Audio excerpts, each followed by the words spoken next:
ucapan pemilu kemarin di Kabupaten Purwokerto. Dan posisi kamar untuk sekolah yang berada di bawah desa di komunitas Orang yang berada di desa berjalan di Kabupaten awal penilaian asli karena berbeda dari dalam sekolah kemarin di Kabupaten Purwokerto. Papua yang seorang lebih serta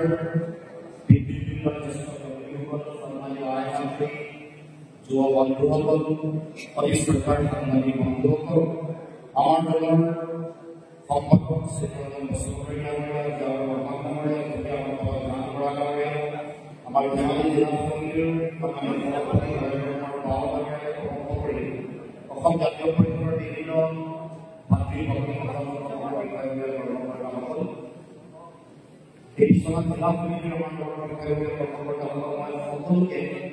আমার দলের অভিজ্ঞ অংশগ্রহণ ইয়াত উপস্থিত থকা সকলকে মানে ধন্যবাদ জনাইছোঁ। আজি আমি আমাৰ মাজৰ পৰা আমাৰ এগৰাকী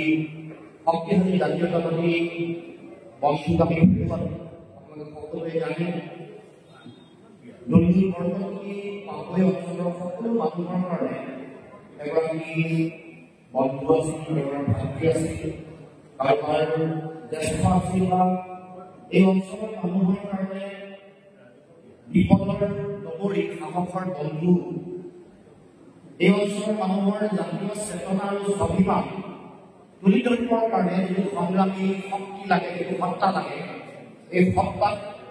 নিৰ্ভেজালভাৱে নিস্বাৰ্থভাৱে নেতৃত্ব দিয়া এগৰাকী এই অঞ্চলৰ সকলোৰে মৰমৰ এগৰাকী সন্তান আছিল। গতিকে আমি আজি নতুন বৰ্তমানৰ আজি জন্মদিনটোতে আমি স্মৃতিচাৰণ কৰিব লগা হৈছে তেখেতক। আজি তেখেতৰ সোঁৱৰণত আমি সৰ্বধৰ্মীয় প্ৰাৰ্থনা আয়োজন কৰিব লগা হৈছে। গতিকে আজি এই বিশেষ দিনটো আমাৰ অসমৰ সংগ্ৰামী সতীৰ্থ গুৰু বৰ্গলৈ মই প্ৰণাম জনাইছোঁ আৰু ভগৱানৰ শ্ৰীচৰণত শতকোটি প্ৰতিবাদ জনাই যি স্থানতে আছে সুখেৰে থাকক,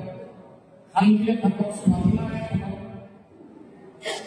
তাকে মই কামনা কৰিছোঁ। প্ৰথমে মই তেখেতৰ মাতৃ আৰু সকলোৰে অতি শ্ৰদ্ধাৰ মাতৃ এগৰাকী বৰ্গলৈ মই ধন্যবাদ জনাইছোঁ, প্ৰতিবাদ জনাইছোঁ আৰু আমি সকলোৱে তেখেতৰ প্ৰাৰ্থনা বিচাৰিছোঁ যাতে অসমৰ কাৰণে, অসমৰ জাতীয় জীৱনৰ কাৰণে আমি সকলোৱে যাতে সাহসেৰে কাম কৰি যাব পাৰোঁ। অসম আৰু অসমৰ মানুহৰ সুৰক্ষিত ভৱিষ্যত আমি আমাৰ মাতৃক স্বাভিমান প্ৰতিষ্ঠা কৰিবৰ কাৰণে যিসকলে যুঁজ দি আছোঁ, বহু পুৰুষাৰ্থ কৰি আছোঁ, ভগৱানে আমাৰ সকলোকে যাতে শক্তি দিয়ে, সাহস দিয়ে, যাতে মতি দিয়ে, তাৰ কাৰণে আশীৰ্বাদ ল'ব বিচাৰিছোঁ। পৰিয়ালৰ সকলোলৈকে মই সমবেদনা জ্ঞাপন কৰিছোঁ। দুৰ্নীতিৰ লগত বৰপতিৰ লগত আমাৰ সম্পৰ্ক বহু পুৰণা। সদৌ ছাত্ৰ সন্থাৰ কেন্দ্ৰীয় সমিতি 2005 চনত আমি প্ৰথম যেতিয়া আমি গৈছোঁ মৰাণ তাৰ পৰাই ছাত্ৰ সন্থাৰ মঞ্চত এটা আমি অতি ঘনিষ্ঠ এটা নিবিড় সম্পৰ্ক আমি পৰিয়ালেৰে কৰিছোঁ। আমি ছাত্ৰ সন্থাৰ কাম কাজত বিভিন্ন ধৰণৰ কৰ্মসূচী একেলগে অংশগ্ৰহণ কৰিছোঁ। এই পাভৈ অঞ্চলতে আমি বিহু, পাভৈ আঞ্চলিক ছাত্ৰ সন্থাই যেতিয়া বিহু ইয়াত অনুষ্ঠিত কৰে, এই বিহুত মই ছাত্ৰ সন্থাৰ সাধাৰণ সম্পাদক হোৱাৰ আগতে আহি মই অংশগ্ৰহণ কৰিছোঁ। পাভৈ অনুষ্ঠিত কৰা ছাত্ৰ সন্থাৰ কেন্দ্ৰীয় সমিতিৰ ৰাভা দিৱস, কেন্দ্ৰীয় ৰাভা দিৱসত অংশগ্ৰহণ কৰিবলৈ আহোঁ। সেই সময়ত আমি পতা কথা বতৰা সেইবোৰে আজিও আমাক যথেষ্ট নষ্টালজি কৰে। তাৰ পাছত এই বিশ্বনাথ চাৰিআলিত সদৌখন ছাত্ৰ সন্থাৰ কেন্দ্ৰীয় সমিতিৰ শিল্পী দিৱস, যেতিয়া মই সদৌখন ছাত্ৰ সন্থাৰ সাধাৰণ সম্পাদক হ'লোঁ।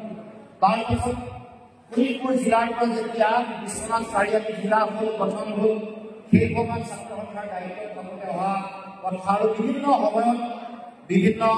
মনৰ কথা বতৰা, বিভিন্ন চিন্তা, পৰিকল্পনা,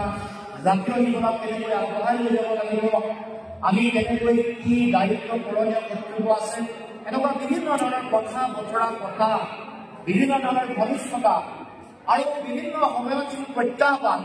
ব্যক্তিগত জীৱনৰ প্ৰত্যাহ্বান সামাজিক জীৱনৰ যি প্ৰত্যাহ্বান আছে জটিলতা আছে এইবোৰ কথা বিভিন্ন সময়ত প্ৰকাৰ কথা মনলৈ আহে আজি এই সময়ত চলি আছে কোনবোৰ কথা কম কোনবোৰ কথা থাকি গ'ল কোনবোৰ কথা আজি আধৰুৱা হৈ গ'ল এই কথা বতৰাবোৰ আজিও মনত ফুটি আছে গতিকে আমি সেই যিবোৰ স্মৃতি এইবোৰক লৈ আমি আগবাঢ়িব লাগিব সেই স্মৃতিবোৰৰ মাজত সেই কথা বতৰা চিন্তাবোৰৰ মাজত আমাৰ ভৱিষ্যত জাতীয় জীৱনৰ পৰিকল্পনাৰ আধাৰ ইয়াৰ লগত নিহিত হৈ আছে সেয়ে আমাৰ অমৃত হাজৰিকা ডাঙৰীয়াই ক'লে যে আকুশ নকৰা এগৰাকী আমাৰ ছাত্ৰ নেতা সংগ্ৰামী জাতীয়তাবাদী নেতা যিগৰাকী নেতাই বহু কথা নিজৰ ব্যক্তিগত কথা মানুহৰ আগত নোকোৱাকৈ সমাজৰ মাজত যেতিয়া কাম কাজ কৰিছে সমাজৰ বিভিন্ন বিভাগ জড়িত হৈছে সেইবোৰ তেওঁ এৰাই চলিছিল সেইবোৰ কথাই তেওঁক কেতিয়াও প্ৰমাণিত কৰিব পৰা নাই গতিকে ব্যক্তিগত জীৱনৰ দৈন্যতা অৰ্থনৈতিক প্ৰত্যাহ্বান এইবোৰ দলিয়াই পেলাই সামাজিক আৰু জাতীয় যি দায়িত্ব আছে সেই সামাজিক আৰু জাতীয় দায়িত্বৰ হকে কাম কাজ কৰি নিজৰ সমাজখন নিজৰ জাতিটো নিজৰ ৰাজ্যখনক আগবঢ়াই লৈ যাবৰ কাৰণে প্ৰয়োজনীয় যিটো সপোন সেই সপোন খেলি পৰিছে সেই সপোনক বাস্তৱায়িত কৰিবৰ কাৰণে প্ৰচেষ্টা হাতত লৈছে আৰু সেইকাৰণে মৃত্যু দিনটোত অজস্ৰ যিদিনাখন এই বিশ্বনাথ চাৰিআলি পাহৰিলৈ যিদিনাখন বৰপতি ওচৰতে আহি শত সহস্ৰ জনতাৰ ইয়াত উপস্থিতি হ'ল সকলোৱে এই যাত্ৰাত চামিল হ'ল ৰাইজৰ চকু পানী বিভিন্ন প্ৰান্তৰ এই অঞ্চলসমূহৰ অতি দুৰ্গম অঞ্চলত পাবৈ পাহাৰৰ এই দুৰ্গম অঞ্চল জনজাতীয় ৰাইজ চাহ জনগোষ্ঠীৰ ৰাইজ কাৰ্বি বড়ো ৰাভা তিৱা সকলো জনগোষ্ঠীয় ৰাইজে আহি এই যাত্ৰাত চামিল হ'ল আৰু সেইকাৰণে মই এই কথা পুনৰ কৈছোঁ যে আমাৰ এই দুৰ্গম বৰপতিৰ মৃত্যু এই মৃত্যুৱে মানে এটা মৃত্যু যে এটা শিল্প প্ৰমাণ কৰিলে মৃত্যু জিনাৰ গান গাই থৈ গ'ল সমাজৰ চিন্তা এৰি থৈ গ'ল কেনেকৈ জাতিক কেনেকৈ সমন্বয় দূৰেৰে বাছ খুৱাব লাগিব কেনেকৈ সকলো জাতি জনগোষ্ঠী একত্ৰিত কৰি সেই সময়ত সমন্বয়ৰ দিন পালন কৰি বুধাপথৰ মৃত্যু তিথি কেনেকৈ ৰাইজক একত্ৰিত কৰিছিল এইটো সময়ৰ আহ্বান এইটো সমাজৰ প্ৰতি দায়িত্ব দায়বদ্ধতা সেইবোৰ কথা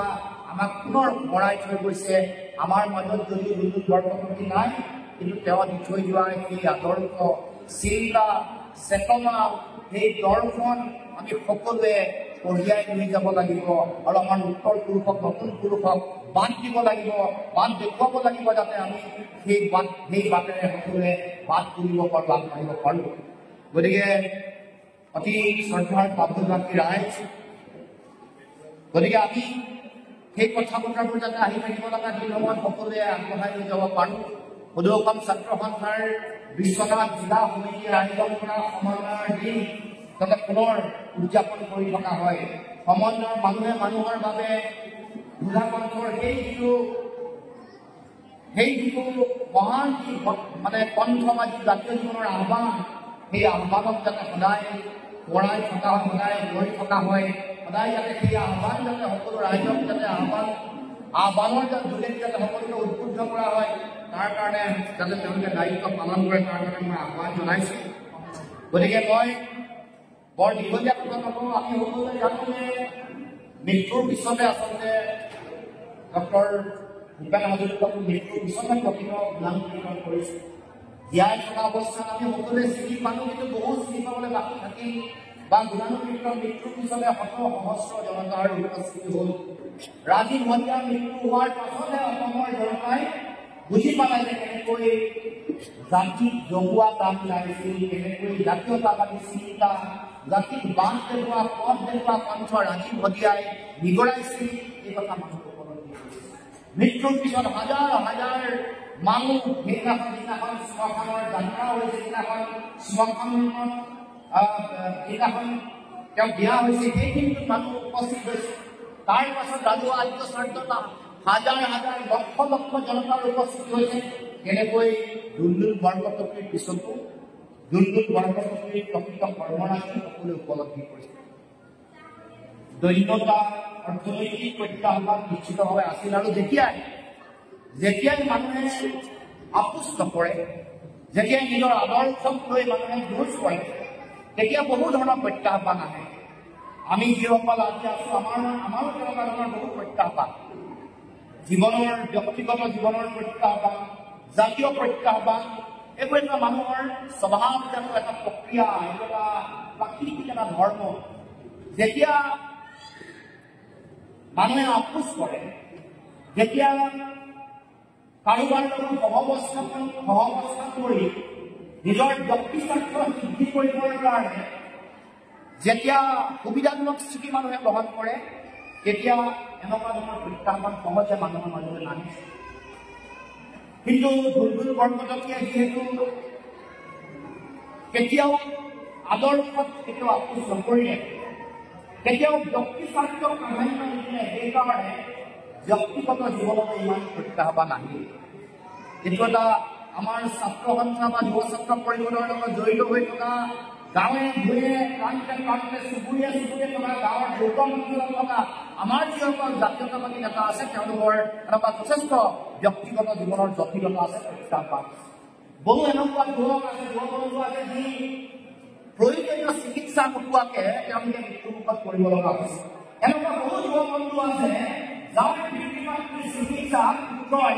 এই ছাত্ৰ সন্থা, যুৱ ছাত্ৰ পৰিষদ, নাচি গানা এনেকুৱা জাতীয় অনুষ্ঠানবোৰৰ লগত যিনি থাকোঁতে জাতীয় জীৱনৰ কৰ্মসূচীৰ লগত জড়িত হৈ থাকে, পিতৃ-মাতৃক প্ৰয়োজনীয় সেৱা দিবলৈ সুযোগ নাপায় বা সম্পত্তি নাইকিয়া হয়। গতিকে এইটো আমি সাধাৰণতে দেখি থকা আমাৰ পৰিৱেশ ঘটনা। আমি বিভিন্ন সময়ত কথা বতৰা আমি মুখামুখি হৈ আহিছোঁ। গতিকে আমি সেই যিটো প্ৰত্যাহ্বান আনে তাৰ বিৰুদ্ধে যুঁজ দিবৰ কাৰণে আমি সকলোৱে চেষ্টা কৰিব লাগিব। এনেকুৱা ধৰণৰ পৰিৱেশ পৰিস্থিতি নিশ্চিতভাৱে আহিব, আমাৰ বহু মানুহৰ জীৱনলৈ আহে বা আহিব। কিন্তু তৎসত্বেও আমি এইখন যিখন যুঁজ, এইখন যুঁজত আমি সকলোৱে আমি চামিল হ'ব লাগিব। মৃত্যু এটা মানুহৰ সত্য ঘটনা, চিৰস্বচ্ছতা সত্য ঘটনা। মৃত্যুক কোনেও প্ৰকৃতাৰ্থত জিনিব পৰা নাই। কিন্তু মৃত্যুৰ পিছত যিসকল মানুহৰ গুণানুকীৰ্তন কৰা হয়, মৃত্যুৰ পিছত যিসকলৰ মৰিহালী আৰু শ্মশানত হাজাৰ হাজাৰ মানুহৰ চকু পানী তাত পৰে, মৃত্যুৰ পিছত মৰিহালী বা শ্মশানত হাজাৰ হাজাৰ জনতাৰ জাত পদধূলি পৰে, সেইসকল ব্যক্তিয়ে মহাত্মা পায়। সেইসকল ব্যক্তিয়ে প্ৰকৃততে মানুহৰ কাৰণে, সমাজৰ কাৰণে, জনতাৰ কাৰণে কাম কৰা ব্যক্তি বুলি মানুহে স্বীকৃতি প্ৰদান কৰে। গতিকে আৰু সেইকাৰণে কেনেকুৱা মৃত্যুৱে আচলতে মৃত্যু জিৰাৰ গান গাব পাৰে, কেনেকুৱা মৃত্যুকে ডক্টৰ ভূপেন হাজৰিকাই অপৰাধেয় বুলি কৈছে। মৃত্যু অপৰাধেয়। ভূপেন হাজৰিকাই যেতিয়া সেইসকল যিসকল সৈনিকে দেশৰ কাৰণে কাম কৰি দিছিল, সেইসকলক কৰি এতিয়া গান গাইছিল যে মৃত্যু অপৰাধেয়, মৃত্যুক জয় কৰিব পৰা মৃত্যু বৰ কম। গতিকে মই ভাবোঁ যে আমি আমাৰ দেশৰ কাৰণে জাতীয় স্বাৰ্থত আমি সকলোৱে আত্মনিয়োগ কৰিব লাগিব। নিজৰ ব্যক্তিগত জীৱনৰ কাম কৰিব লাগিব। নকওঁ যে নিজৰ ব্যক্তিগত জীৱনৰ স্বাৰ্থ দায়িত্ব, স্বাৰ্থ নহয়, দায়িত্ব জলাঞ্জলি দি কেৱলমাত্ৰ দেশৰ কাৰণে কাম কৰি জীৱন উৎসৰ্গা কৰিব এনেকুৱা কথা মই নকওঁ। কিন্তু ক'ব খোজা কথা যে দেশৰ কাৰণে সকলোৱে দায়িত্ব পালন কৰিব লাগিব। লগে লগে ব্যক্তিগত জীৱন, নিজৰ পিতৃ মাতৃ ভাই ভগ্নী, তেওঁলোকৰ কাৰণেও দায়িত্ব আমি সকলোৱে পালন কৰিব লাগিব। এই ক্ষেত্ৰত যেনেকৈ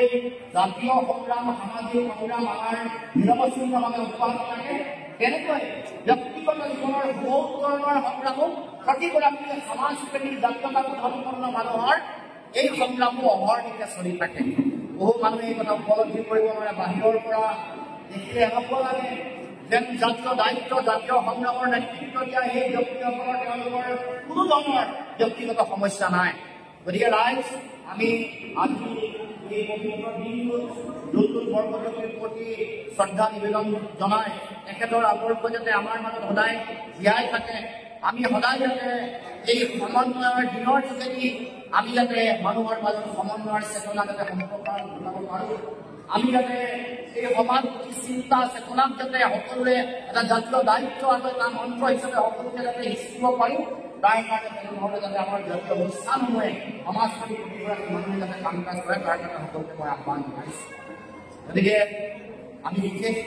কথা নিশ্চয় ক'ব লগা নাই, কেৱল মাত্ৰ আমি আমাৰ দলৰ তৰফৰ পৰাও আমি এটা কথা আমি কৈছোঁ যে অহা 29 নৱেম্বৰ তাৰিখে মৃত্যু দিনটোত আমি পাবই তেখেতৰ নামত এটা সমন্বয়টো আমাৰ দলটোৱে সমন্বয়টো আমাৰ আধাৰ হ'ব নীতি হ'ব, তাৰ ওপৰত ভিত্তি কৰি আমি বিভিন্ন অনুষ্ঠান আমি আয়োজন কৰি সমন্বয়ৰ চিন্তা আৰু মাৰ্গদৰ্শনেৰে আমি কোনোবা সমাজৰ কাৰণে কাম কৰা কোনোবা ব্যক্তি কোনোবা সম্বৰ্ধনা জনাম, কেতিয়াবা সমন্বয় চিন্তাৰে সাংস্কৃতিক অনুষ্ঠান আমি আয়োজন কৰিম, কেতিয়াবা সমন্বয়ৰ লক্ষ্য উদ্দেশ্য লৈ আমাৰ উঠি নতুন প্ৰজন্ম যুৱক যুৱতী ছাত্ৰ ছাত্ৰীক উদ্বুদ্ধ কৰিব পৰাকৈ বক্তৃতা অনুষ্ঠান হ'ব, কেতিয়াবা সমন্বয় চিন্তা চেতনাৰে আমি সমাজখনক উদ্বুদ্ধ কৰিবৰ কাৰণে প্ৰয়োজনীয় বিভিন্ন প্ৰতিযোগিতাৰে এই সমন্বয় সমন্বয়ৰ আদৰ্শটো যাতে জীয়াই ৰাখিব পাৰি আমাৰ দলে অসম জাতীয় পৰিষদে প্ৰতি বছৰে 29 নৱেম্বৰ দিনটো আমি কাৰ্যসূচী পালন কৰিম বুলি আমি পুনৰবাৰ ৰাজহুৱাকৈ ঘোষণা কৰিছোঁ আৰু প্ৰথমবাৰ অহাবাৰৰ যি কাৰ্যসূচী হ'ব সেইটো পাবই অনুষ্ঠিত হ'ব বুলি আমি ঘোষণা কৰিছোঁ। তাৰ পৰৱৰ্তী দিনত আমি সিদ্ধান্ত লৈ ক'ত কৰিব পাৰোঁ, গুৱাহাটীত কৰিব পাৰোঁ বা আন স্থানত যদি, কাৰণ এই সত্তাটো দুৰ্যোগ বৰপৰৱৰ্তী আমাৰ সত্তাটোৰ লগত জড়িত হৈ থকা আদৰ্শ, সত্তাটোৰ লগত জড়িত হৈ থকা চেতনা আমি সমাজৰ সকলো প্ৰান্তলৈ বিভিন্ন অঞ্চলসমূহলৈ লৈ যাবৰ কাৰণে আমি আমাৰ ফালৰ পৰা দলৰ ফালৰ পৰা আমাৰ প্ৰয়াস থাকিব। মই আমাৰ প্ৰতিগৰাকী জাতীয়তাবাদী সৈনিকক অসমৰ সমাজ জীৱনৰ প্ৰতিগৰাকী জাতীয়তাবাদী সৈনিকক আহ্বান জনাইছোঁ যাতে প্ৰত্যেকেই দুৰ্যোগ বৰপৰৱৰ্তীৰ এই আদৰ্শ যাতে হৃদয়ত স্থাপন কৰি যাতে তেওঁলোকৰ জাতীয় সংগ্ৰাম আগবঢ়াই লৈ যায়। গতিকে সকলোকে মই আজি এই স্মৃতিসৌধ আৰু সৰ্বধৰ্মীয় প্ৰাৰ্থনা সভাত উপস্থিত থকাৰ কাৰণে আমাৰ দলৰ তৰফৰ পৰা সকলোকে শ্ৰদ্ধা জনাইছোঁ, কৃতজ্ঞতা জ্ঞাপন কৰিছোঁ, সকলোকে ধন্যবাদ জনাইছোঁ আৰু এটা কথাই ক'ব খুজিছোঁ, প্ৰত্যাহ্বান থাকিব, হেঁচা থাকিব, বাধা থাকিব, ভাল কথা বাধা দিয়াৰ কৌশল সলনি থাকিব, কিন্তু জাতীয় জীৱনৰ ভাল ভৱিষ্যতৰ কাৰণে অসমৰ জাতীয়তাবাদৰ বিজয় নিশান নীলাকাশত উৰুৱাবৰ কাৰণে অসমৰ মাটিত দুৰ্যোগ বৰপৰৱৰ্তীৰ নিচিনা সন্তানৰ জন্ম হৈ থাকিব, তেওঁলোকৰ আদৰ্শক জীয়াই ৰাখিবৰ কাৰণে আমিবোৰ অসমৰ মাটিত আছোঁ, এই কথা সকলো ৰাইজক জনাই এই আদৰ্শ সকলোকে এই অধিকাৰ সকলোকে ল'বৰ কাৰণে আহ্বান জনাই সকলোকে মই শ্ৰদ্ধা জনাই আজি মোৰ বক্তব্য সামৰণি মাৰিছোঁ বুলি ঘোষণা কৰি ধন্যবাদ।